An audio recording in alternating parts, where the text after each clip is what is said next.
From the darkest reaches of space to the deepest corners of your mind. Welcome to From the Void.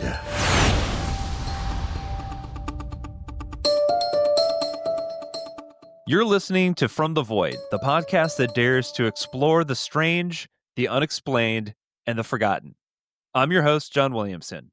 In this episode, we journey into one of America's oldest and most enduring mysteries, the story of the Lost Colony of Roanoke. In 1587, more than 100 settlers vanished without a trace from the shores of what is now North Carolina. They left behind few clues save for a single word carved into a tree, Croatoan. To help us dig into the facts, theories, and recent discoveries surrounding this colonial enigma, I'm joined by Professor Mark Horton, an archaeologist who has spent years investigating this very mystery. Could the settlers have assimilated with local tribes? Were they victims of conflict or disease? Or is the truth something far more complex? Step into the void with us as we uncover what may have happened to the lost colonists of Roanoke. It records local files on both ends, so just when we do the formal goodbyes, just hang out for a second. It just needs a moment to upload the file, that's all. So, excellent. We'll go ahead and get started, and I'll introduce you, and then we'll go from there. Brilliant. Let's fire ahead. All right.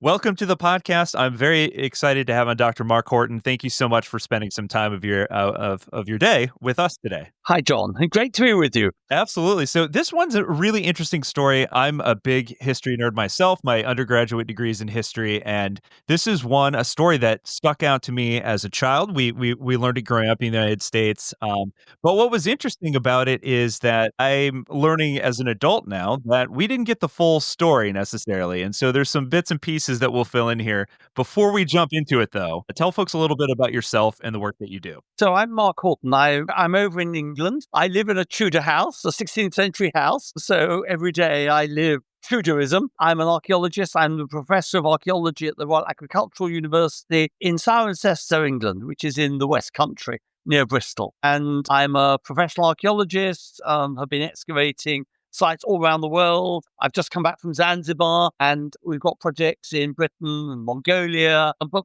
possibly one of my most interesting and fascinating projects is in North Carolina on Hatteras Island. Yes. So, and that's what I brought you here to talk about today. So one of the things, like I mentioned at the top here, we were taught the story of, they call it the mystery of the Lost Colony of Roanoke. And so for those of you that aren't familiar out there, if you could give a little backstory on what would become the lost settlement of Roanoke. Delighted to. I have to realize that Tudor Britain or Elizabethan Britain was very isolated. The Spanish Empire and the Portuguese Empire were all developing. In England, under Elizabeth I, the connections and ambitions were much more restricted. And a bunch of seamen from Devon, which is in the southwest part of Britain, wanted to change that. People like Sir Francis Drake as he then was, Humphrey Gilbert, John Oxenham, Martin Frobisher. These are sort of famous names, the big sea dogs, if you like, of the Elizabethan era. And they wanted to mix, on the one hand,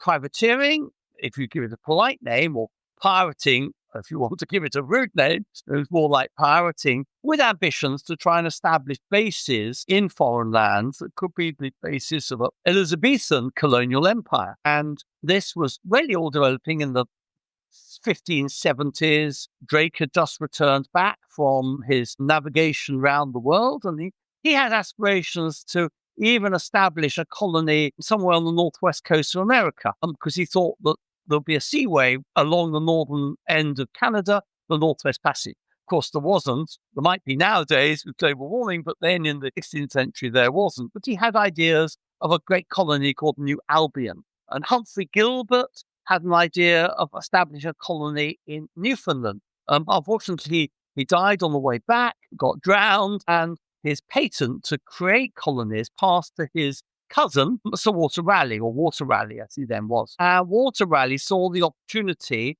to establish a permanent English presence on the coast of North America.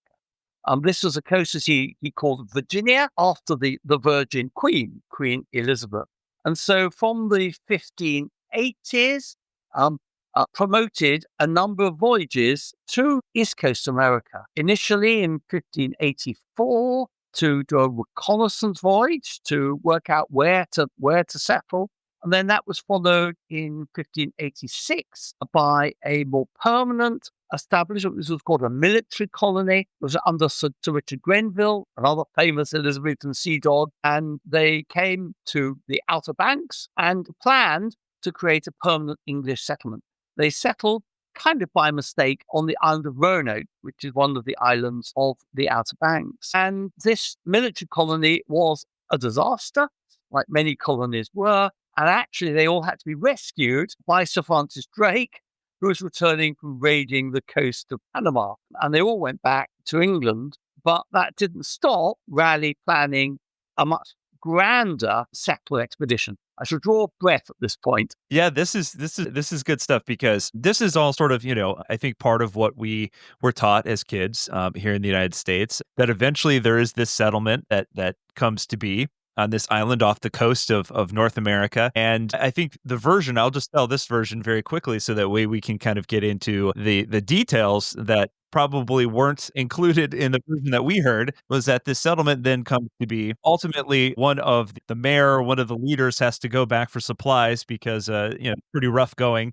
Okay, so So the 1587 expedition, which after these soldiers went back slightly in disgrace, was actually a settlement expedition of women and children as well as males, unlike the first expedition. And their plan was to create a permanent settlement called the New City of Raleigh.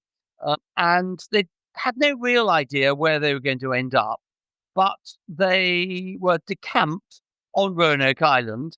And that's where they then chose to create and found this new city of Raleigh. And they were led by a man called John White, who had been present in the earlier expedition as the artist. And a remarkable drawings that he compiled of that earlier expedition. John White's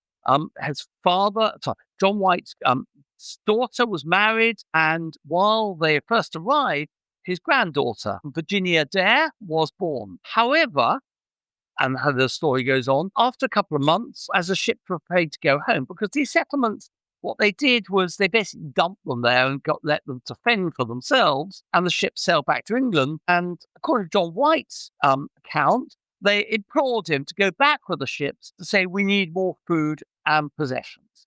And so John White then returned back to England, 1587, 1588, and looking for supplies. Now, the problem back in England, those of you who know your history, know that 1588 is the year of the Spanish Armada, and there was sailing back to America was banned. All the ships had to be marshaled to create a navy to fight the Spanish.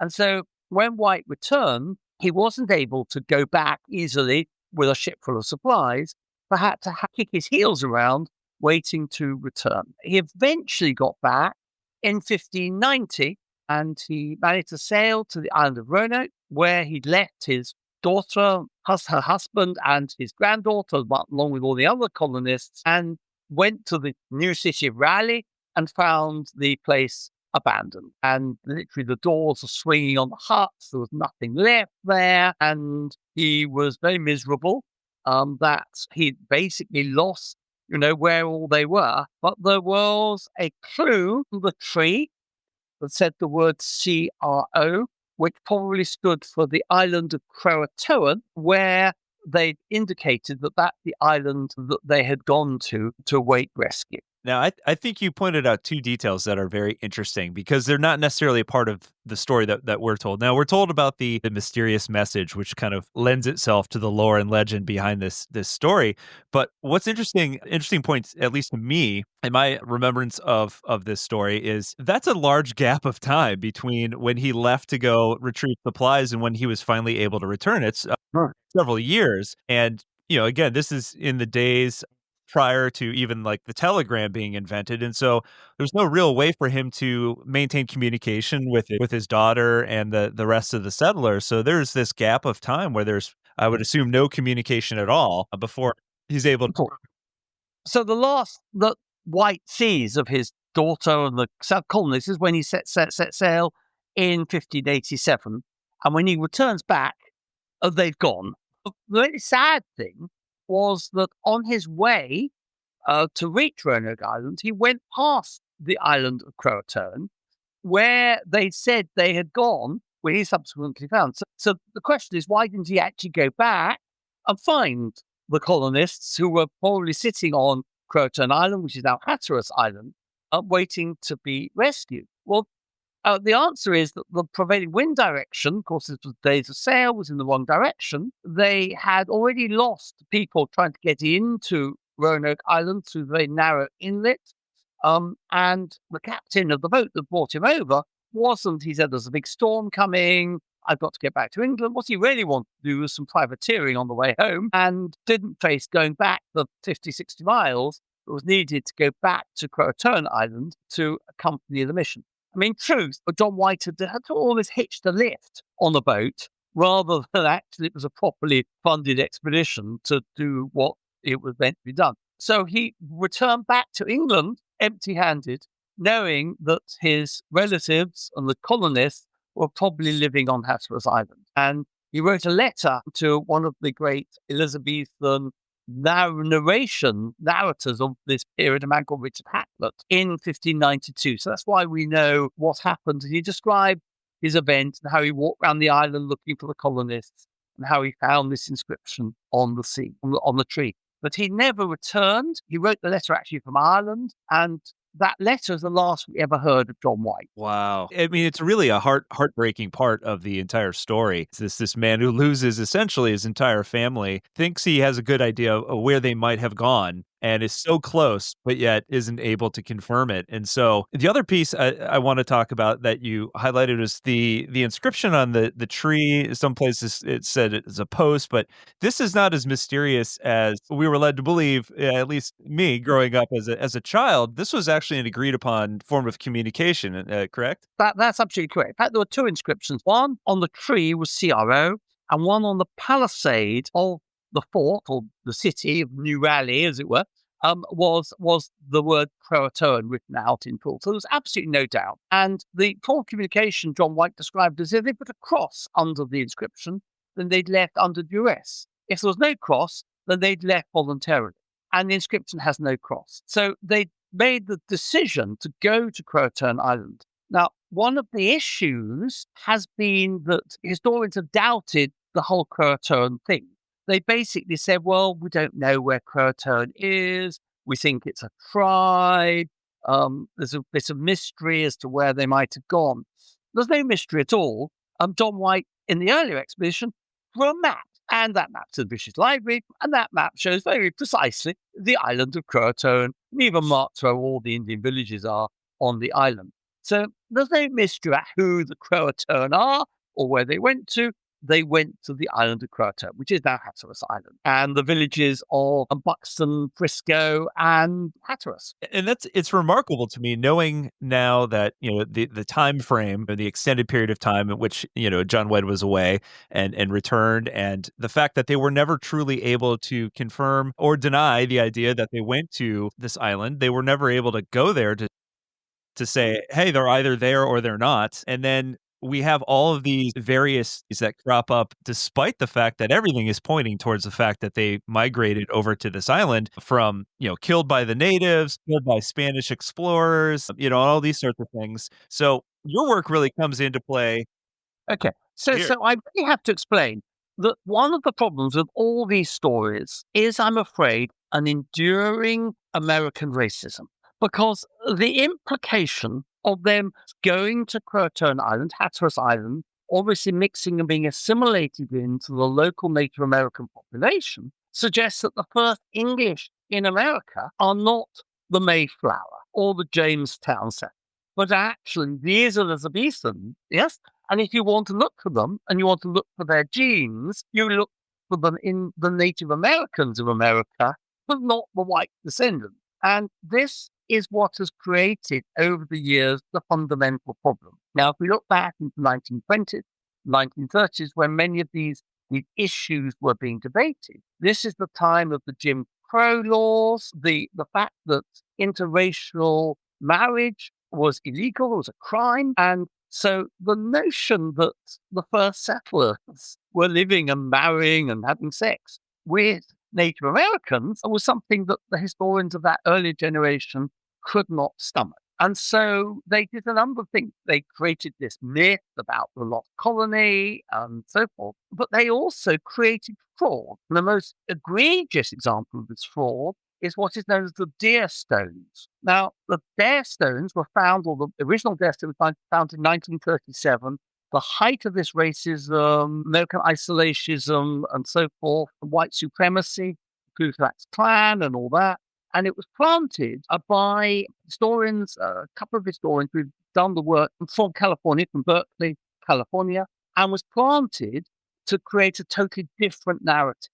And that narrative tells a story about how the lost colonists were all being murdered. The stone was planted up the Albemarle in Berkeley County and connected to the story that they'd all. So it was an inscription inscribing how they'd all been killed by the savages. Only really until 3 years ago, people were doing documentaries around the Dare Stone suggesting that these were genuine. I mean, it's a palpable fake. And interestingly, it was created only basically a month after the play opened in Roanoke called The Lost Colony. The story and the play, the Lost Colony play, describes how they go to Croatoan Island and get assimilated. So the Dare Stone was planted by historians as a reaction to the play to tell a different story. Yeah, that makes so much sense. And so the more likely theory, the one that even John White himself believed, that they peacefully migrated over and assimilated with this local Native American tribe, is the one that you have done extensive work on. So talk a little bit about the expeditions and the archaeological digs around the island. Okay, so the premise of what we believe is we believe that they were assimilated very, very quickly into the Native American community on Hatteras Island. There might have been a survivors camp for a few months, but when we know about survivors camps, people say, oh, God, and the native women are far too attractive. Internal discipline collapses and they go move into the local villages. And might have well been encouraged to do so because they had skills and technologies that were highly beneficial to the Native Americans. And so what we think is the way to find them is to actually excavate the Native American villages, not to look for some abandoned fort or anything like that, but to go in and find the Native American stuff. And the Native Americans were quite messy. And they built rubbish heaps. They had rubbish heaps everywhere, called middens in archaeology, where they throw away their shells and their bones and their kitchen refuse, their broken pots. But these preserve beautifully also the stuff that they are trading and have got access to. So these rubbish heaps enable archaeologists to go through there, get dated horizons, and contained within them, we have the material remains of the Elizabethan, to cut a long story short. Not much of it, very little. Because we've got extensive evidence, the probability of alighting upon a single object is obviously quite small. But we did find a number of artifacts in these middens that we can clearly linked to the lost colony, or the abandoned colonists, we should say, as they moved in the late 16th, early 17th century into Native Americans. And very quickly, they probably would have become, Native Americans who spoken Algonquian, and maybe the original colonists would have died maybe within 20 years. And their descendants, when talking to the early 1600s, would be very similar to. Yeah, I think it's remarkable that, I mean, the fact that you found anything that is that can be traced back to Europe in that geographical area kind of screams that obviously they were there. So we found, for example, a token, a Nuremberg token, which is identical to one that's excavated in really the only known area where there's sort of traces of the colonists on Roanoke Island. Exactly the same token we found stratified in our deposits. We found trade items. We found remains of a rapier. We found remains of what's called a snap-ons from a musket, cannonball, called a saker shot. We found copper ingots that probably been bought for trade, vessel glass, they find vessel glass, a range of objects. I mean, clearly they were bringing this stuff in small boats, what are known as pinnaces, from Roanoke through down to the Sound, and then existing in their settlement. I mean, that's one key bit And then we then have a second piece of evidence, which is a bit more difficult to explain or to describe, which is that when we look at this community in the mid-17th century, 1640s, thereabout, we see that they're displaying all sorts of European traits. So they're wearing European clothes. We're finding pins. We're finding where tunics can be fastened. Now, some of these might come from the 16th century horizon, but some of this stuff may be coming from being traded from Jamestown. They're clearly making gunpowder. They're making shot.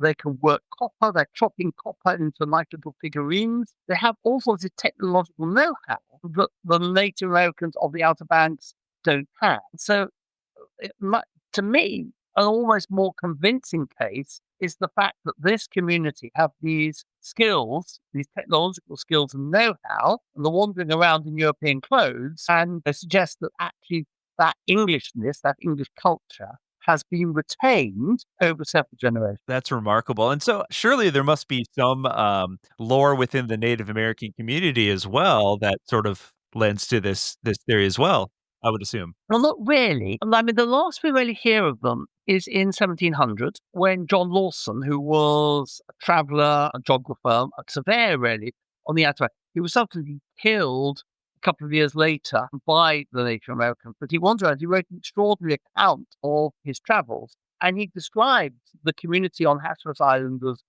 blue-eyed natives who wore European clothes and could read from the book. So they were still, as it were, literate in 1700. They're still wearing European clothes. And then he describes a story about this ghost ship of some water rally that came here 100 years earlier.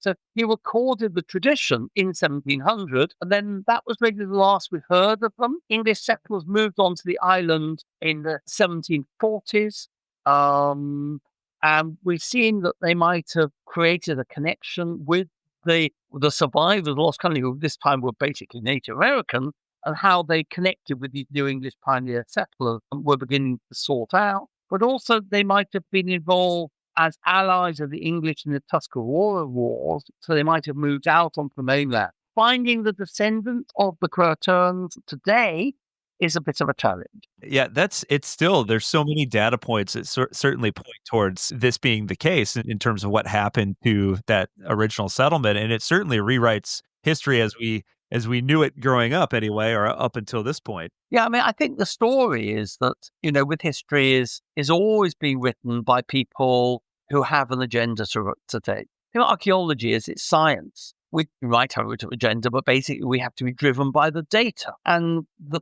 Lost Colony story is a story driven by prejudice and driven by a misunderstanding of the nature of what these communities were and how valuable the English would have been to the Native Americans in terms of their dealings with subsequent English and also, of course, the Spanish. And the technological know-how was absolutely critical for them. And so I think another thing we could say is that many historians have, for example, said the Hatteras Island, Croatoan Island, is this barren sand strip on the Outer Banks that could not have supported this enlarged community. I mean, the historians who write that have never been there. It's one of the few permanent bits. It's not just a sand spit. There's quite a lot of land involved. It's very rich in game even today, full of deer and so forth. And the sound behind the island is absolutely full of shellfish and fish, absolutely amazingly rich. So the notion that they could not survive there is utter nonsense. It would have been, and clearly the Native Americans did permanently all year round. And we can trace that because we can work out the different seasons for the shellfish, and in their shell middens we can follow that through. So there's no doubt at all that they would have lived there perfectly happily, living off of, lots of chowder, basically. Hey, nothing wrong with that. That's incredible. So it's I was fascinated. I caught you on a program, one of my favorite shows, Expedition Unknown with Josh Gates. Talk a little bit about some of the other projects you have going on, some of the other shows that we might catch you on over the next year. So we did we went back and did a small excavation this summer on the site, and that's actually screening in the middle of February. The show's called History Hunters, and So by all means, go and have a look at that. And it's quite fun because we looked at the higher nation there, how you could survive in this environment and, what the game were, what the resources were around the story. So tune in to History Hunters, I think in late February sometime. Unfortunately, I can't see it because I'm in England. Well, we will definitely check it out here for sure, certain, and hopefully they make it accessible worldwide. This is absolutely fascinating. Are there any other points that you'd like to make just in regards to this story and essentially course correcting the historical record? Well, I mean, I think that it's really hard to change this. This is set in. People have preconceptions. But what I would say is that I've been working with the local community, the Croatoan Archaeological Society, and they've created an amazing museum, private museum in Buxton as you drive into Buxton. And all our material is on public display there. It's not stuck in museum cases or anything like that. It's on public display. And Scott Dawson, the curator of the museum, is there to answer questions and to show you around. So I do urge your listeners, if they're fascinated by this, go and take a vacation on Hatteras Island or come on down, and you'll be very welcome to visit the Lost Colony Museum and see all the stuff for yourself. It's there. The museum is free. Please go and visit it and see what you think. I love it. Absolutely. Highly encourage folks to go check it out. Thank you so much for coming on and shedding some light and again, sort of correcting some of the historical inaccuracies, of which there are many, as I'm finding throughout U.S. history. One that we need to cover at some point is, the story of Paul Revere. I need to cover that one because he didn't quite make it. Maybe be back on Drake's Landing Place. That's the other one. In California. Yeah, there's a few things we need to correct in the record, I think. But thank you so much for coming on. I know this is a trick, when we're operating with two different time zones, but I truly appreciate you spending some time with me today. Pleasure.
That was Professor Mark Horton sharing insight into one of the greatest unsolved mysteries in American history.